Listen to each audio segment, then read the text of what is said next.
आणि मॅनकोजेब असं मी दिलं. हे दोनच स्प्रे झाले. जास्त लोकांनी इझुकिन आणि सिविक दिले. सिविक ट्रायसायकल कॅप्टन पण केलेले आहेत, प्रॉपर पण केलेले. गुरीच्या कंट्रोलसाठी तुम्ही काय करता सांगा?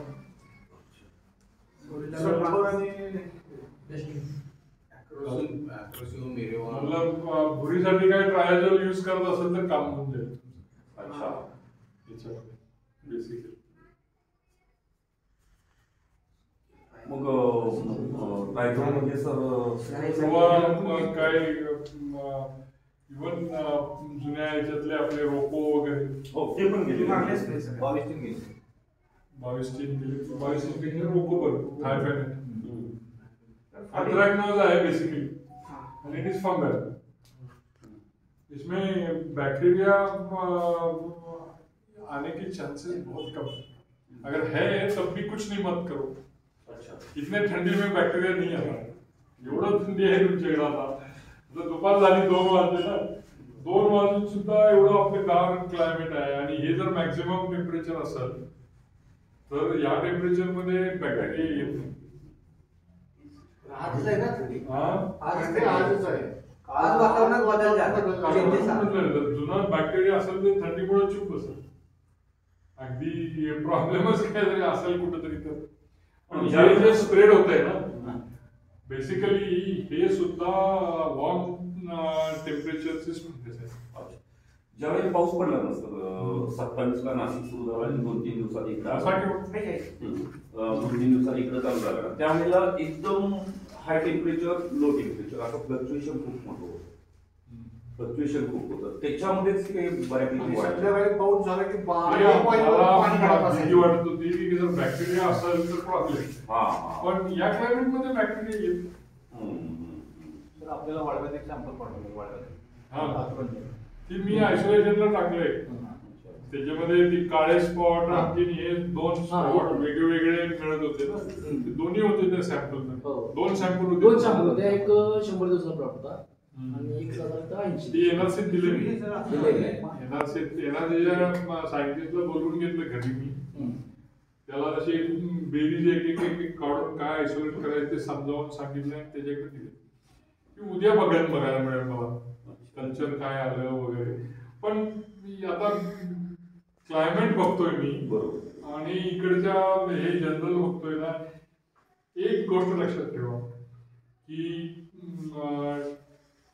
लो टेम्परेचर गेलं आणि ह्युमिडिटी वाढली तर भुरी येईल. पाऊस लो टेम्परेचर असेल तर ज्याला डाऊन येणार.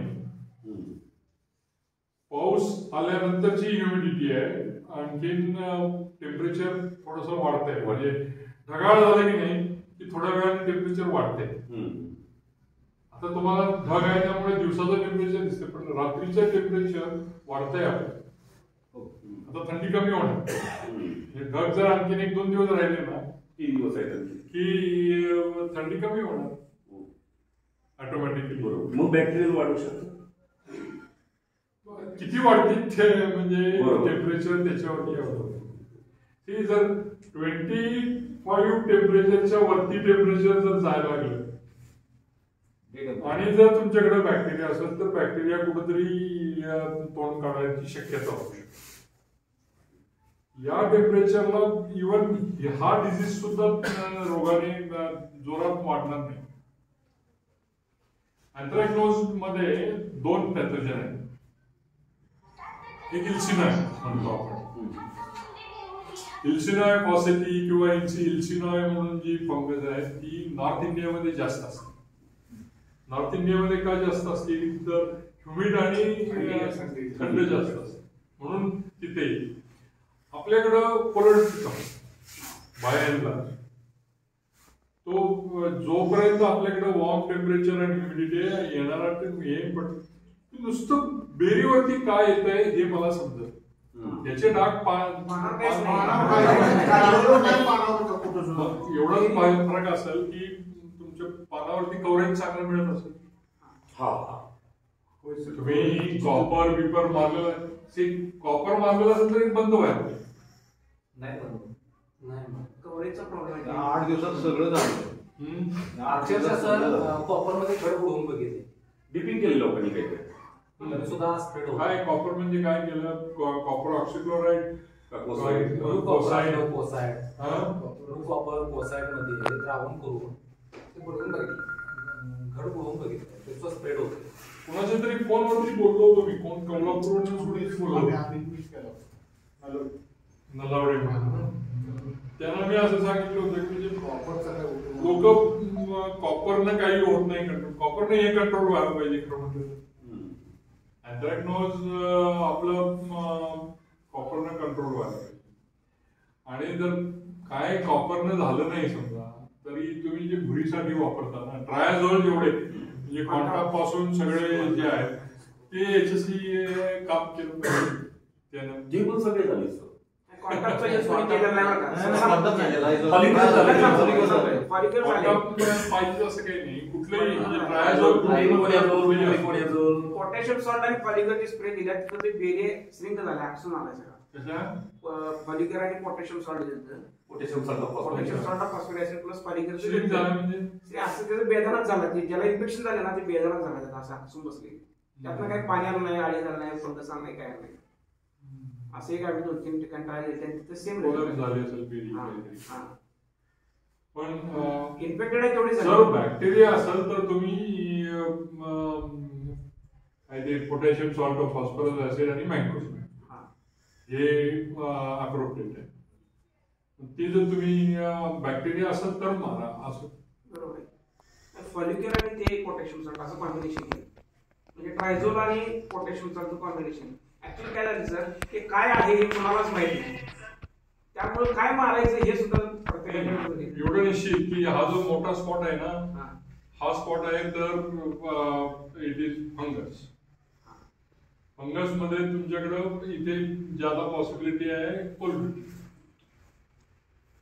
तो काळा स्पॉट जर वेगळा असेल समजा एकाच याच्यावरती, काही काही वेळेला मला काळे स्पॉट पण दिसतात आणि पसरलेले हे पण दिसतात. ते आम्हाला दोन्ही असल्याची आम्हाला शंका. तो ब्लॅक स्पॉट आहे हे काळा आणि हे मोठं डाग हा एकच आहे जात. ते काय झालंय, जिथं ज्यावेळी दिसलं ना पहिला सुरुवातीला ते लहान लहान बी दिसले, घरात एखादा मोठा असा बी दिसला, आणि तो मोठा जो आहे तोच मनी सगळं हे करायला. मग ते घरात कुठं 4-5 मनी हे मोठे डाग आणि बाकी सगळे बारीक बारीक बारीक बारीक बारीक ते दोन्हीचा मोठे होत चालले. सुईच्या टोकासारखा असतो तुला. एवढं सगळं स्प्रे मारलेलं असेल की नाही, तर या थंडीत काही करू नका, चुप बसा. ते टॉक्सिसिटी येऊन तुमची बेरी खराब व्हायची वाढी आहे. एक हे मॉलिक्युल असा ठेवला नाही शेतकऱ्यांनी. पावसाचे रोग आला केव्हा, ज्यावेळेस पाऊस आला तर पाऊस गेला, थंडी आली. या पावसाच्या थंडीमध्ये तुमच्याकडे टेम्पररी ह्युमिडिटी राहणार आहे. लो टेम्परेचर असल्यामुळे रिलेटिव्ह ह्युमिडिटी वाढते आपल्याकडे, दव पिऊ वगैरे. पण तुम्ही एवढं जर स्प्रे केलेलं असेल तर काही घाबरायची जरूर नाही. फक्त तुम्ही एक काम करा, की हा बंच आहे तुमचा, या बंच मध्ये जेवढे 1-2 जे दिसतात ना, कात्री मारून टाका. आता तेच चालू कात्री मारली म्हणजे बेसिकली रोग जो असतो तो त्याला कुठेतरी इनॉक्युलम पाहिजे ना, फंगस पाहिजे कुठेतरी, ती इथंच डेव्हलप होती आणि इथून पुढे वाढतीये किंवा पसरते दुसरीकडे. हेच काढून टाकलं तर तुमचं 50% काम झालं. पण सर काय झालंय, पहिल्यांदा आपण 1% किंवा 5% जर असेल काढले, नंतर आणि 5% दिसायला आले 5-6 दिवसात. थोडंसं कव्हरेजचा प्रॉब्लेम असतो. नाही कव्हरेज फुल घेतले. आता काय केलंय लोकांनी, मी म्हणण्यापेक्षा सगळ्यांनी, पहिल्यांदा 300 लिटर पाणी जात होतं, आता 400 लिटर पाणी चालू केले. उलट्या सुट्ट्या गल्लीतनं मारायला चालू केले. आज जर ह्या गल्लीतनं गेलं तर दुसराच काही विरुद्ध दिशेने मारायला चालू केलाय आणि फंगस वाढायला लागला. आमचा अनुभव काढल्यानंतर परत वाढायला भरपूर प्रमाणात वाढायला. आता त्यांचा प्लॉट आहे की काढल्यानंतर आणि परत काढल्यानंतर वाढायला नाही पाहिजे. त्यांनीच आता मी 2 वेळा लावून काढले. सकाळी कोण सांगत होतं 30 बाया 40 बाया तुम्ही तरी स्वतः वाढले. हे इन्फेक्टेड मनी काढून नंतर आणि 3-4 दिवसांनी ह्या मण्याला, चांगल्या मण्याला इन्फेक्शन दिसते. म्हणजे आपल्या हातात जे करायचं आहे ना ते प्रॉब्लेमली सगळं केलंय. आता मी काढायचं म्हणजे काय की इनॉक्युलम कमी काय, इन्फेक्टेड पार्ट काढून टाका. इन्फेक्टेड ज्याला सोर्स जे आहे ना त्याच्यामध्ये स्पोर्स आहेत, ते स्पोर दुसरीकडे गेली की नवीन येणार. मग ते काढल्यानंतर कमी व्हायला पाहिजे, ते वाढतं कसं? काढताना स्पोर जर पसरत असतील तर पण काढल्याबरोबर लगेच तुम्ही स्प्रे करा ना. ट्रायझोल कंपाऊंड म्हणजे बेरी प्रोटेक्टेड असेल तर परत नवीन इन्फेक्शन व्हायला पाहिजे. सिल्वर कॉपरचं सायन्स एवढं सांगत जखम झाल्यानंतर 5 वाजता सगळे काम झालेलं असते. नंतर त्याचं सिल्वर कॉपरचं नाही, जखम झाला असेल तर जिथं जखम झालेली आहे ना तिथनं डिसीज आतमध्ये जायला पाहिजे ना.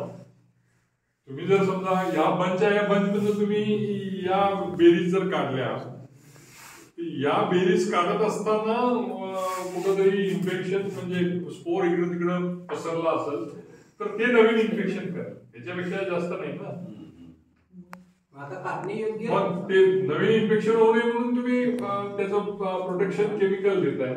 पण वाईडली जे स्प्रेड झालेलं आहे, म्हणजे जसं की इपिडेमिक वाटायला लागलेलं आहे आणि भीती अशी वाटते की डाळिंबावरचा तेल्या जसा अनकंट्रोल सर्कमस्टन्शियली मला आज ऑन टुडे वाटतं याच्यात बॅक्टेरिया नाही. भीती तुमच्या डोक्यात असेल ना, बॅक्टेरिया आहे. बॅक्टेरिया असेल तर भिण्याचं कारण आहे. बॅक्टेरिया आपल्याकडं बॅक्टेरिया कंट्रोल करण्यासाठी काही नाही अवेलेबल इफेक्टिव्ह, म्हणून तेल्या वाढला ना. तेल्या का वाढला? आपल्याकडे फंजिसाइड भरपूर आहेत, बॅक्टेरिया मारायला काही नाही. उगीच कासुगा मायसिन, हे मायसिन ते मायसिन काही काम करत नाही. टॉक्सिसिटी करत. सर लॅबला पाठवलं होतं, त्याचं रिपोर्ट मिळालं. ते काय बायो अनंत अग्रव ना काय, तो बघितला, तो माझ्याकडे पण आला होता मेसेज. तुमच्याकडे आला म्हणजे माझ्याकडे आला, कुणीतरी पाठवला माझ्या व्हॉट्सअपवरती. त्याच्यात त्यांनी बिचाराने म्हटलंय कोलेट रिकम आहे. बघितलं, वाचलं मग. लॉजिकली त्यांनी बरोबर म्हटलं.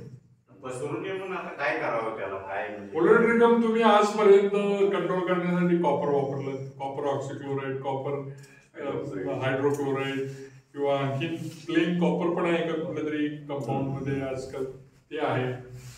आणि मी सांगतो की तुम्हाला अनदर कंपाऊंड आर ट्रायझोल्स की जे भुरीसाठी तुम्ही वापरता ते ह्याच्या अगेन्स्ट काम करावं लागेल.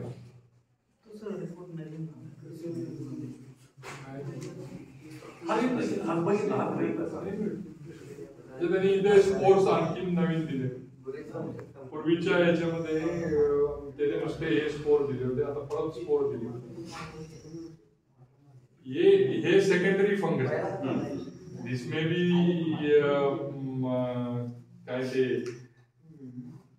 हायड्रोफायटिक ग्रोथ. आता हे जे सडायला लागलं मग याच्यावरती काहीतरी सेकंडरी फंगस येते जे पॅथोजेनिक नाही आहे. तुमचा बंच राहिला कुठेतरी तर तो सडतोच ना शेवटी, त्याच्यावरती आलेल्या बाकीच्या फंगस.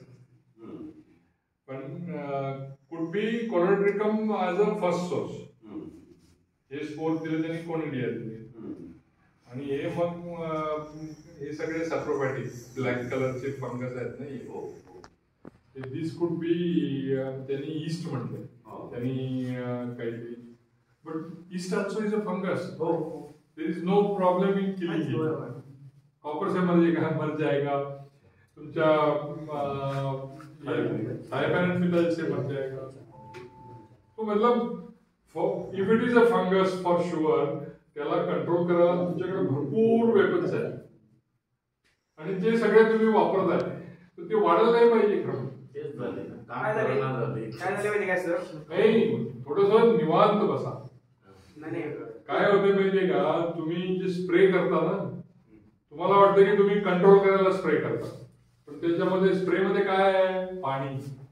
ह्युमिडिटी वाढवत आहे. ह्युमिडिटी कमी झाली की डिझीज कमी. उगीच दिवस रात्र स्प्रे करत बसला की ते चुकीचं आहे. पूर्वी आम्ही जे डिझीज फोरकास्टिंगचे डेमो घेतले होते ना, बरोबर, त्याच्यामध्ये एक शेतकऱ्याचा प्लॉट असायचा आणि त्याच्या शेतकऱ्याचाच आमचा प्लॉट असायचा कंट्रोल.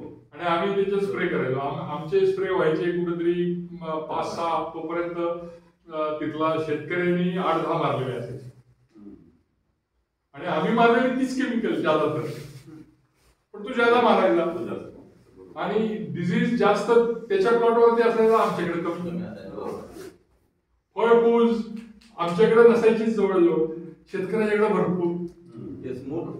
म्हणजे आम्ही याच्यातनं हे काढायचो की तुम्ही जरुरीपेक्षा जादा स्प्रे करताना तोच प्रॉब्लेम आहे तुमचा.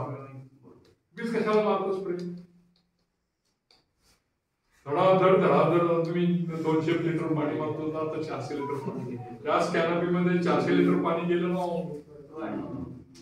मग तेवढी ह्युमिडिटी वाढली ना. पेस्टिसाइड काय थोड्या वेळ काम करतं आणि जातं, पण ह्युमिडिटी राहिली ना तिथं वाढतं. तो या गोष्टीचं जरा हे करा की थोडं सगळं मारलंय ना, मग निवांत बसा पडत. मारले ते सगळे बॅक्टेरियासाइड मारले, फंगीसाइड कोणी मारले नाही. भुरीसाठी काहीतरी मारलं असेल की, भुरीसाठी सल्फर मारला असेल तर ट्रायझोल मारलेलं नसेल, पण ट्रायझोल मारलं की रेसिड्यू. उगीच तुमचं जे काय एक्सपोर्टचा माल असेल त्याच्यावरती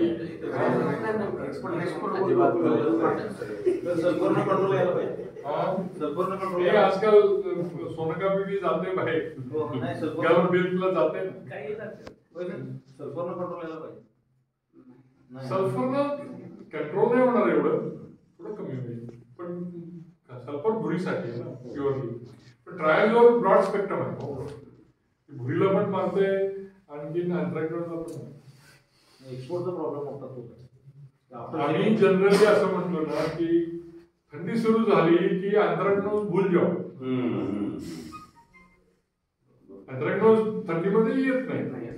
बॅक्टेरिया जर येणार असेल तर ते पुढं एकदम ज्यावेळेस मार्च एप्रिलला हार्वेस्टिंगच्या वेळेला जर आलं तर तुमच्याकडे बॅक्टेरिया आहे. आता आपण काय करू, त्याच्या प्लॉटवर असाय बघा, म्हणजे 2 प्लॉट आता व्हिजिट करू. तुमचं नाव काय? मोहन पाटलांचं एक हे करू आणि मोर लाईक अ टॉक्सिसिटी आहे. कुमार पाटील त्यांच्या अँटीबायोटिक आणि ते 2 करू आणि कुंट्याला कुठं म्हणताय ते पण करू आणि मग सरांचं जेवण आहे. म्हणजे याच्यामध्ये हा स्पॉट आहे, हा स्पॉट आहे, हे इन्फेक्शन आहे. आपण ते परत पाणी हे कच्चं म्हणजे पाणी उतरलेलं तसं दिसतं. आफ्टर सॉफ्टनिंग सर हे आहे का नाही सर, तुमच्यावरचे प्लॉट भरपूर आहेत. आता हे प्लॉट नाही ते जे असते जे आले होते ते आता सगळे असं डॅमेज झालेलं आहे.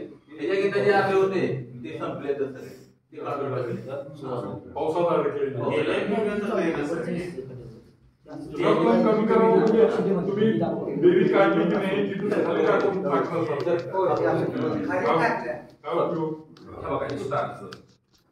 सगळं बाहेर काढून टाकलं. नाही, घर पण हे पण इन्फेक्शनच दिसतंय. पण दुसरं एक सांगतो की म्हणजे माझ्या पाहणी करताना पण मी पण तेच पाहणार जाऊन तुमच्याकडे. पाहताना तुम्ही काय पहा की ह्याचं इन्फेक्शन असेल तर पानावरती कुठं आहे बघा, पोळ्या पानावरती, जून पानावरती.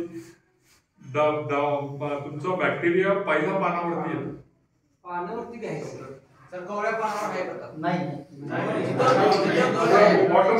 वॉटर सोप म्हणजे पाणीचं असं शोषून घेतल्यासारखं डाग दिसतात. काळे डाग दिसत नाही, पण कुणीतरी हे केलेलं असेल ना तर त्या वॉटर सोप स्पॉट असतात. आणि एकदम मोठी वेल असते ना, आतमध्ये शिरा असतात ना, त्या शिराच्या कोणा असला आणि त्याचा डाग आला की समजायचा तो बॅक्टेरिया.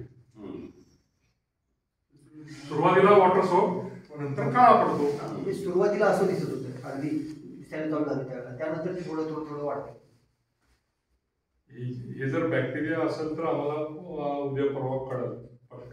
हे सगळे स्पॉट माझ्याकडे आलेले आहेत, ते मी मीडियावरती टाकलेले आहेत. तुम्ही पाठवले सेपरेट मीडियावरती टाकलेले आहेत.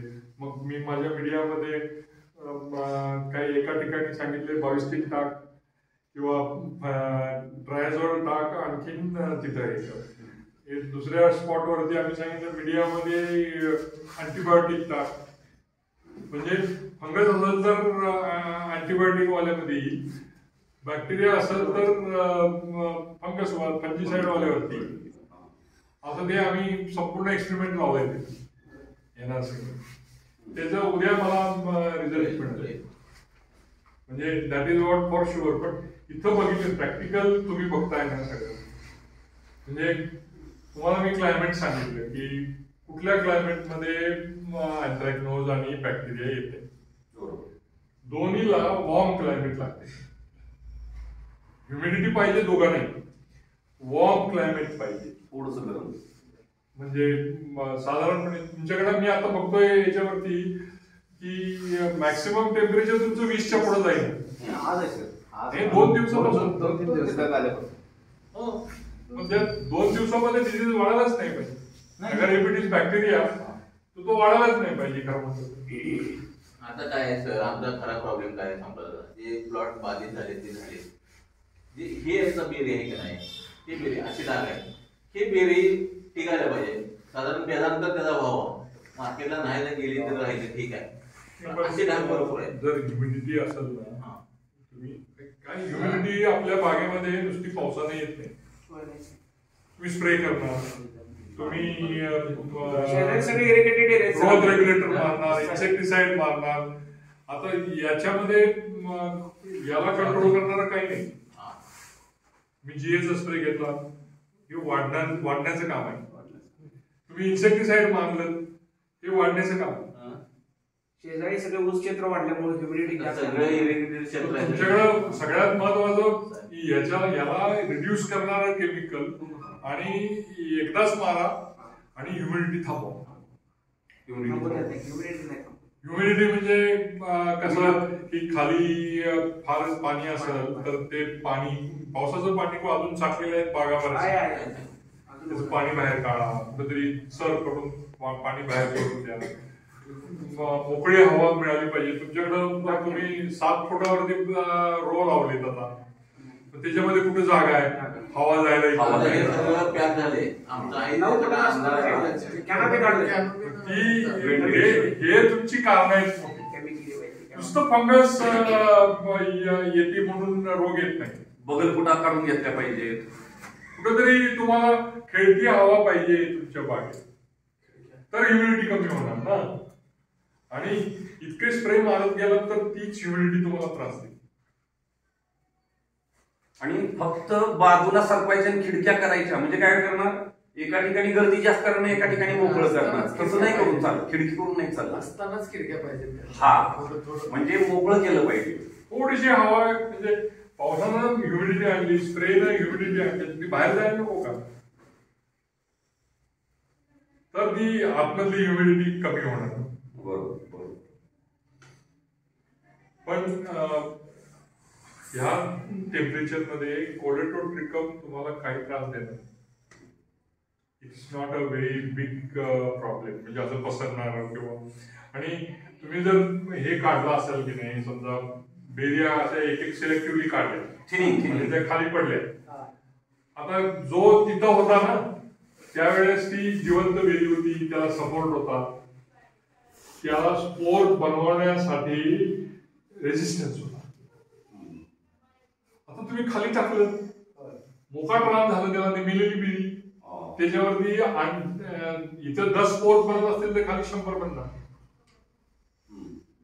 म्हणजे जर बीजाणू इकडून तिकडे जाऊन रोग पसरत असेल तर सगळ्यात पहिल्यांदा तुम्ही खाली पडलेल्या बेरे गोळा करा, आणखी मारून टाका किंवा पुरून टाका, म्हणजे जाळून टाका किंवा पुरून टाका. त्याच्यामधनं येणारी फंगस पसरली नाही पाहिजे. तुम्ही घरातनं काढली बेरी, पण तिथंच ठेवली. आपल्याला म्हणजे हे लक्षात घेतलं पाहिजे की इनाकुलम म्हणजे नवीन रोग जो आहे तो बिजाणीपासून येणार. बिजाणू कुठं तयार होत आहे ते बागेच्या बाहेर गेले, सगळ्यात दॅट इज इम्पॉर्टंट. ट्रायकोडर्मा वापरला का? वापरा, दॅट वर्क्स. ह्या ह्युमिड आणि लो टेम्परेचर अशा temperature Tricho will work very well along with Bacillus subtilis. Bacillus subtilis पेक्षा तुमचं ते Pseudomonas. Pseudomonas fluorescens Trichoderma combination असतं Pseudomonas तो fluorescens. उसको मारो एम्पेलोमाइसिस मिला काही तो आजकाल मतलब अभी हे क्लायमेट आम्ही 2-3 दिवस राहिलं नाही की तिसऱ्या दिवशीपासून तुमच्याकडे पावडरी मिळू सुरू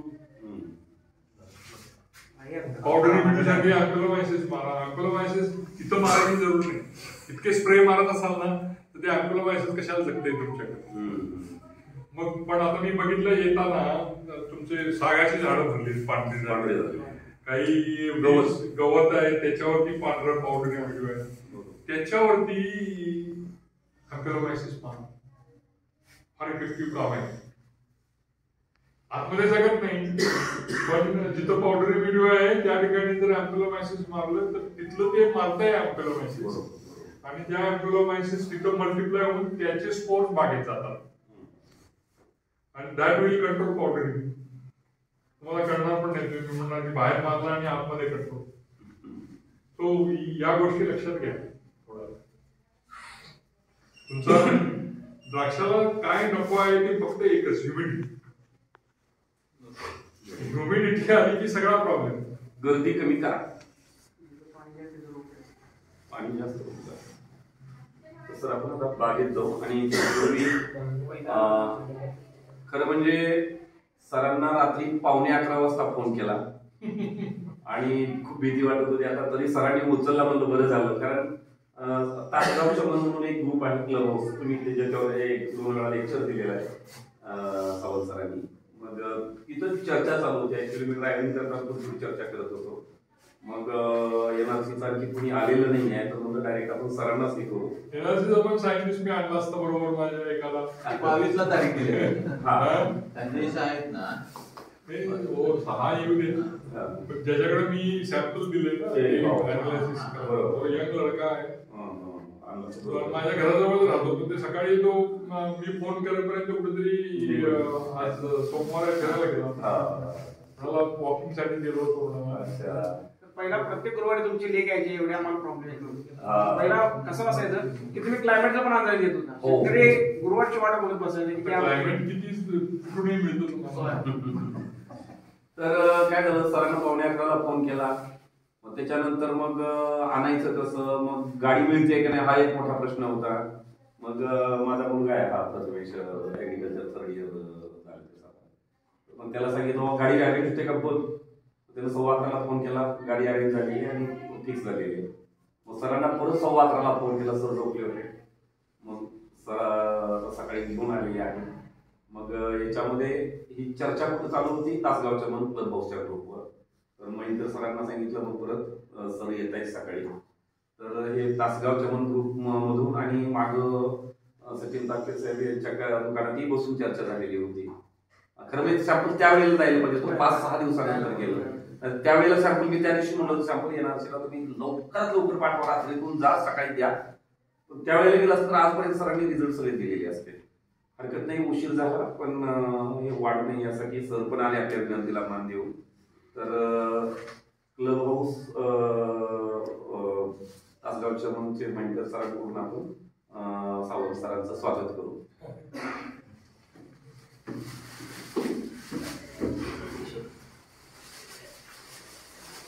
काय एखादं फुल जरी हातात दिलं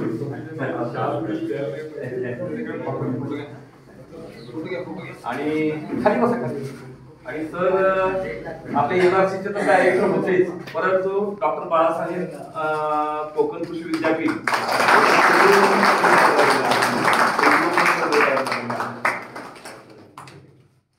तासगाव चमनचा ग्रुप मी मेंबर आहे बरं आणि त्याच्यामध्ये मला त्याच्यानंतर मी काही पोस्ट करत नाही पण वाचतो नाही याच्यामध्ये इथपर्यंत सरांपर्यंत सरांना इथपर्यंत घेऊन येण्यासाठी माझ्या मुलानं खूप मेहनत घेतली रात्रभर गाडी बघणं हे करणं तर त्याच्यातर्फे आता ऍक्च्युली तो विद्यार्थी आहे आणि त्याच्या शिक्षकांचे बॉस सर आहेत, कारण विद्यापीठाचे कुलगुरू म्हणून आता रिटायर झालेले आहेत. तसे आमचे पण बॉसच आहेत, आम्ही पण विद्यार्थीच आहोत सरांचे. प्रथमेश पाटील पिलीवकर यांच्याकडून आणखी सरांचं आणखी दुसरं स्वागत करू. अरे काही नाही.